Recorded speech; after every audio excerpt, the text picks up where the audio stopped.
Okay, so this is my strabismus story. So when I was a little kid, we learned about depth perception in school, but it never really made sense to me. So depth perception is like you're using your eyes binocularly to determine how far objects are away. My instinct when a ball is thrown at me is to not reach up and catch the ball. My instinct is to like cover up because chances are that thing is going to hit me in the face because I don't know how fast it's coming or where it is in space. Every once in a while, I would notice that I had some double vision, like if I looked up at the moon, and I could never do anything with my eyes to get them to like join up and make one moon. But it was fleeting, and I could deal with things pretty well, even though I couldn't catch a ball or anything. I just assumed that that's how everybody's eyes worked, and sometimes that there was double vision, and that was just part of the gig. It's not even something I told my parents about or brought up because it just seemed so normal. It was around 2014 that I thought I might need some help for this. I was at work and an employee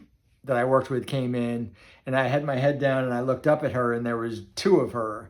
And I thought, man, this is just not right. I need to get this taken care of. Maybe a doctor can help me. So one of the doctors pointed out that I have this thing called strabismus, which basically means that your eyes are not pointing in the same directions. They explained this thing that had been happening my whole life. Your brain does a thing called suppression where it turns off one of the eyes so you're not seeing double vision all the time. So my brain was doing this thing where it was constantly turning one eye on and off. So that explains why when I would go to the grocery store or parties or Costco or any place where there was a lot of visual stimulation, why I would be so exhausted afterwards because I was using just so much bandwidth to try to process that. But at the same time, I didn't know all this was happening. But sometimes your brain stops suppressing, and it happens like sometimes when you get older or you're under a lot of stress. And that was what was happening to me. And at the same time, I was reading this book by a woman named Sue Berry called Fix My Gaze. And she was an adult neuroscientist that had double vision problems and strabismus and was able to fix her vision completely by vision therapy. So I started doing the vision therapy, which was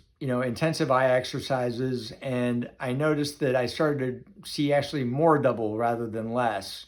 And that was not what I was hoping for. By 2019, everything had just really gone to hell. And I was having double vision all the time. And things got so bad that I made the decision to stop driving a car. And I couldn't really work anymore because I was such a mess all the time. Being inside that experience was just awful because I was a pretty high functioning individual with a great job and stuff. And I enjoyed working and I couldn't do that anymore.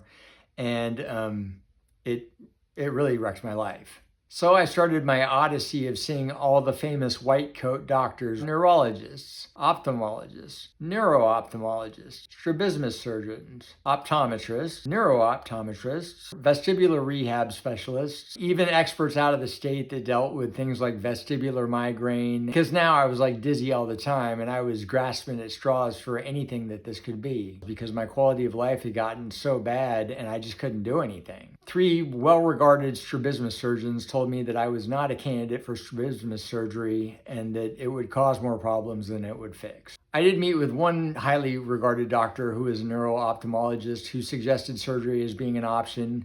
But when he rattled off all the side effects and all the things that could go wrong and the fact that it might not help, it was not reassuring to me. Scar tissue, infection, blindness. So the years kept passing, things kept getting harder, and I kept seeing doctors that were giving me more and more prism in my lenses to try to compensate for my bad eyes. My personal day-to-day was just a wreck because if I wanted to look at something far away, I had to switch to these really thick glasses. And if I wanted to look at something in the room up close, I had to switch to another pair of glasses. So I had 2 pairs of glasses with me all the time, and I still couldn't see right. And that made things worse. Just the act of existing took up every bit of my bandwidth and then some. So I was not cognitively doing very well. My anxiety was just through the roof. If my wife would walk into the room, I would jump and hit the ceiling because I didn't have any peripheral vision and I was just super vigilant, fight or flight all the time.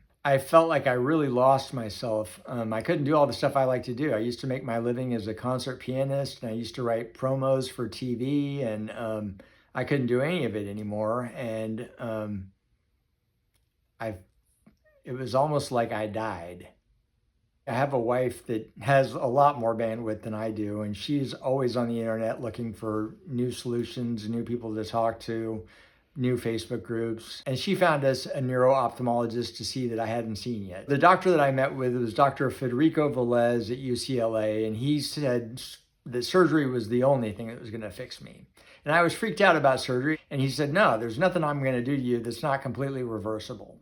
And that was shocking. Nobody had ever told me, like, hey, this is not as big of a deal as you're making it to be, and that if they do something and it turns out weird, they can go back and reverse it. When I came out of anesthesia, my double vision was gone. I mean, just gone. It had vanished, and it was amazing. And one of the things that Dr. Velez does is he works with adjustable sutures. So like when you come out of anesthesia after they've done the surgery, they're able to actually fine tune you and get your sutures set up exactly right while you're awake, so they can just dial in the best possible alignment and make sure that you are 100% set up. And I know that sounds scary, but it wasn't scary at all. So there was like 6.5 years between when things got really, really bad in my surgery. So there's a lot to cover, and I can't cover it today. But I'm going to be doing more videos on before the surgery, during the surgery, after the surgery, and everything that led me to that. If you've gotten this far, then you might be in the thick of this right now. And if you are,